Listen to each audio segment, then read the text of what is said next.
खास मेहमान हमारे साथ में जुड़ रहे हैं अविनाश गोरखकर जी, प्रॉफिट मार्ट सिक्योरिटीज से। अविनाश सर, बहुत बहुत स्वागत है शो पे। नमस्कार सर। हाँ, इनफैक्ट आफ्टरनून एलेक्स, बोलिए। Good afternoon sir. और इसलिए मैंने साथ में आपको जोड़ लिया है।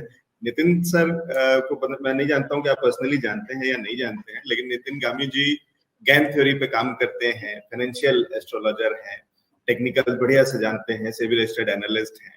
और एक बढ़िया चीज आज अभी थोड़ी देर पहले कह रहे थे वो हमारे साथ में जब कनेक्ट हुए, तो उन्होंने कहा कि ग्रहों की स्थिति, नक्षत्रों की स्थिति, प्लेनेटरी एनर्जी जो है वो इंडिया के लिए बहुत जबरदस्त है, बहुत पॉजिटिव है। और उसके अंदर में एक जो उन्होंने और चीज ऐड करी वो ये कहा कि फाइनेंशियल सेक्टर जो है, बैंकिंग सेक्टर जो है, उस पे सुपर दया है इस बार नक्षत्रों की। और क्योंकि थोड़ा बहुत तो मैं जितना जानता हूँ आपको, और उस हिसाब से तो मुझे लगता है कि शायद आपको भी इन चीजों में थोड़ा तो वो रहता है, लेकिन साथ ही साथ मतलब आपका पॉजिटिव वो रहता है और आप भी कहते हैं कि हाँ ये चीजें होती हैं और इसका कहीं ना कहीं असर होता है। लेकिन साथ ही साथ फंडामेंटल्स क्या कहते हैं, और ये आप कितना इत्तेफाक रखते हैं नितिन सर की इस बात से कि आने वाला दौर इंडिया का है, इंडिया के मार्केट का है, और उसमें जो लीडरशिप आने वाली है वो बैंकिंग से, फाइनेंशियल सेक्टर से। नहीं, बिल्कुल एलेक्स, मुझे भी लग रहा है कि देखिए बैंकिंग और फाइनेंशियल एक ऐसा सेक्टर है जहाँ पे बहुत अच्छी और बड़ी तेजी आने वाली है। अभी तो बैंकिंग सेक्टर में तो रैली शुरू हुई है, हालांकि देखिए अपसाइड तो पीएसयू बैंक्स में काफी सिग्निफिकेंट हो चुका है, लेकिन अभी अगर हम आने वाले 1-2 साल की बात करें तो मुझे लग रहा है कि देखिए मैन्युफैक्चरिंग इंडिया में बहुत अच्छी तरह से बढ़ेगा, और वो बढ़ता है तो ऑब्वियसली इकोनॉमी में काफी ग्रोथ आपको देखने को मिलेगा। तो बैंकिंग, फाइनेंशियल्स और जो भी कंपनीज रिलेटेड है बैंकिंग और फाइनेंशियल से, सारे स्टॉक्स में अच्छी तेजी देखने को मिलेगी। मेरा मानना है कि देखिए स्टॉक स्पेसिफिक अप्रोच रखिए, पूरी तरह से इंडेक्स को देख के हमको काम नहीं करना है, क्योंकि इंडेक्स हो सकता है कि थोड़ा सा एग्जॉशन दिखा रहा है। बट अगर स्टॉक स्पेसिफिक की बात करें तो मुझे लग रहा है कि दिसंबर का क्वार्टर भी काफी मजबूत आएगा बैंकिंग और फाइनेंशियल सेक्टर के लिए। और कहीं ना कहीं मुझे लग रहा है कि देखिए अगर इस बार बजट वाला बजट इलेक्शन वाला बजट आता है तो गवर्नमेंट किसी पार्टिसिपेंट को डिसअपॉइंट नहीं करेगा, तो फरवरी का बजट भी काफी वेल अवेटेड रहेगा। और सबसे बड़ी बात, एफआईएस का जो अटेंशन है वो अभी इंडिया की तरफ आएगा, क्योंकि यूएस, यूरोप में तो रिसेशन की बातें चल रही है। तो कहीं ना कहीं इंडियन कंपनीज के लिए और इंडियन इन्वेस्टर्स के लिए बहुत अच्छा मौका है। मुझे लग रहा है कि अगले 3-5 साल में we can easily even exceed China, जो काफी बड़ा मार्केट है ग्लोबली। तो मेरे ख्याल से वेल्थ क्रिएशन के लिए काफी जगह है। मैं नितिन जी से भी एग्री करता हूँ कि थोड़ा सा पेशेंस और कन्विक्शन चाहिए। अगर आपके पास टाइम है और आप निवेश कर सकते हैं तो पैसा काफी बड़ी मात्रा में बन सकता है।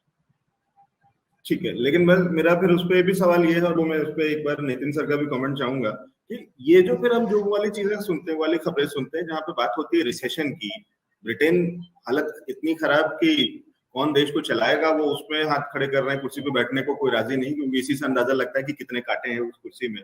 और एक इंडियन ओरिजिन का एक बंदा लेकर के उसके नाम का पर्चा शायद फाड़ दिया गया है कि तुम समझो तुम या तो बचा लोगे और या तो फिर कम से कम तुम्हारे नाम क्लेम रहेगा कि तुम जानो कि जिस समय ब्रिटेन खराब हुआ था या बुरे हाल में गया था उस समय कौन था उस देश के ऊपर। तो वो वाली चीज है, लेकिन ईमानदारी से उन्होंने कह दिया है कि है रिसेशन। अमेरिका से जिस तरीके के संकेत आ रहे हैं थोड़ा चिंताजनक है। वॉर की स्थिति वैसी की वैसी बनी हुई, इससे कोई चिंता नहीं होनी चाहिए हमें। हम कितना इंसुलेटेड रह सकते हैं, कितना आइसोलेटेड रह सकते हैं, और उसके बावजूद या उसकी वजह से, दोनों चीजें मैं समझने की कोशिश कर रहा हूँ कि इंडिया ज्यादा बेहतर स्थिति में जा रहा है। बिल्कुल अभिजीत जी, मैं यहाँ पर एक बात बोलूंगा कि नींव मजबूत होती है ना तो इमारत जो है वो बड़े बड़े झटके सह लेती है। इंडिया की सबसे बड़ी बात ये है कि यहाँ के रेगुलेशंस इतने स्ट्रांग है, कंपनीज के फंडामेंटल्स, और सबसे बड़ी जो ह्यूमन कैपिटल है वो स्किल कैपिटल है। ओके, सो ये सब जो फैक्टर्स है टोटल, वो कहीं ना कहीं इंडिया को ग्रोथ के लिए सपोर्ट कर रहे हैं। फंडामेंटल जो है स्ट्रांग होने चाहिए, डेटा मैनिपुलेटिव नहीं होने चाहिए, ग्राउंड लेवल पे काम होने चाहिए, कंपनीज अपने मिशन और विजन को लेकर के सीरियस हो, उस पर काम कर रही है। तो ये सारी चीज जो है, ये फैक्टर जो है इंडिया में बहुत बड़े तौर पर है। मैं ये नहीं बोल रहा हूँ कि 100%, बिकॉज 100% कुछ नहीं होता, परफेक्शन जो होती है 100% परफेक्ट कुछ नहीं होता है, लेकिन ओवरऑल अगर मैं परसेंटेज में बात करूं तो इंडिया के फंडामेंटल्स स्ट्रांग है। मैं सिर्फ प्लैनेट्स की बात नहीं कर रहा हूँ, फंडामेंटल्स की बात करो, जो कि जमीनी स्तर पर काम होना है तो वो काम हो रहा है। तो कैपेक्स के अंदर में अच्छी खासी इन्वेस्टमेंट हो रही है, कंपनीज आगे के ग्रोथ प्लान को लेकर काम कर रही है, न्यू एज जनरेशन आ रहे हैं, चाहे आप बड़े बिग हाउसेस में देखें, चाहे वो रिलायंस हो, बिरलास हो, टाटाज हो, इसके अंदर में जो कंपनीज काम कर रही है, तो ये सब चीज जो कहीं ना कहीं डिस्काउंट होगा, मार्केट में दिखेगा, इकोनॉमी में दिखेगी। सिर्फ एक आदमी के नाम पर नहीं चलता है कुछ भी, और एक आदमी कोई कुछ नहीं कर सकता है। ओवरऑल एक टीम वर्क होती है, और इंडिया के अंदर ये टीम वर्क जो होता है, ये ह्यूमन कैपिटल है, कंपनीज है, उसकी मैनेजमेंट है, उसके विजन है, उनके एम्प्लॉयज है, मैन पावर है, सारी चीजें हैं जो काम कर रही है, साथ में प्लैनेट्स की एनर्जी भी है। तो ये सारी चीजें लेकर के मैं इंडिया को लेकर के बुलिश हूँ, और मुझे लगता है आगे आने वाले समय में compare to European and US countries, मुझे लगता है इंडिया जो है आउट परफॉर्म करेगा, और वो स्टॉक में भी दिखेंगे वो चीज।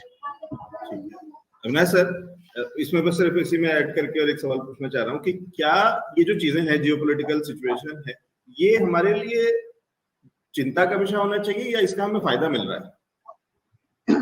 नहीं, मुझे लग रहा है कि देखिए सिंपल बात है कि यूरोप में तकलीफ है। यूरोप में हमको लग रहा है कि अगले साल भी बहुत प्रॉब्लम होने वाला है। तो यूरोप तो डेफिनेटली अगर अंडर परफॉर्म करता है तो कहीं ना कहीं थोड़ा सा झटका यूएस मार्केट्स को होगा, थोड़ा सा उसका इम्पैक्ट इंडियन मार्केट्स पे भी आएगा, क्योंकि देखिए जैसे आपने कहा कि पूरी तरह से हम उससे आइसोलेट नहीं हो सकते। तो जो कंपनियां यूरोप के ऊपर ज्यादा डिपेंडेंट है, ज्यादा बिजनेस वहां से आता है, उनके लिए दिक्कतें बढ़ेंगी। इनफैक्ट मैं पढ़ रहा था कि बालकृष्ण इंडस्ट्रीज जो टायर वाली कंपनी है, इनके कॉन्फ्रेंस कॉल में उन्होंने साफ साफ कहा है कि यूरोप में बहुत दिक्कतें हैं, हमको आगे का जो 1-2 क्वार्टर है वो बहुत तकलीफ वाले लग रहे हैं। तो अभी कंपनियां भी मान रही है कि आने वाला समय यूरोप को लेके काफी तकलीफ वाला होगा। तो जब सबसे ज्यादा जो डोमेस्टिक फोकस्ड वाली कंपनियां है वो एलेक्स, वहां पे आपका अटेंशन होना चाहिए। जैसे नितिन जी ने कहा कि banking sector largely domestic driven है, उसके बाद कैपिटल गुड्स है, ऑटोमोटिव है। मैं समझता हूँ कि देखिए डोमेस्टिक फोकस सेक्टर्स पे आप अगर काम करोगे तो काफी निवेश के मौके मिलेंगे। और अभी तो ऐसा हो गया कि रिजल्ट्स आने के बाद काफी मिड कैप कंपनीज में कोई बिकवाली, कोई खरीदारी हो ही नहीं है। इनफैक्ट शेयर रिजल्ट्स के बाद गिर चुके हैं, तो जो फॉलो अप मोमेंटम है वो मिसिंग है। तो इससे शेयर इन्वेस्टर्स थोड़े से डर जाते हैं, डिसअपॉइंट होते हैं। लेकिन ये ऐसा मौका है जब आपको ऐसे शेयर्स को एक्यूमुलेट करना चाहिए।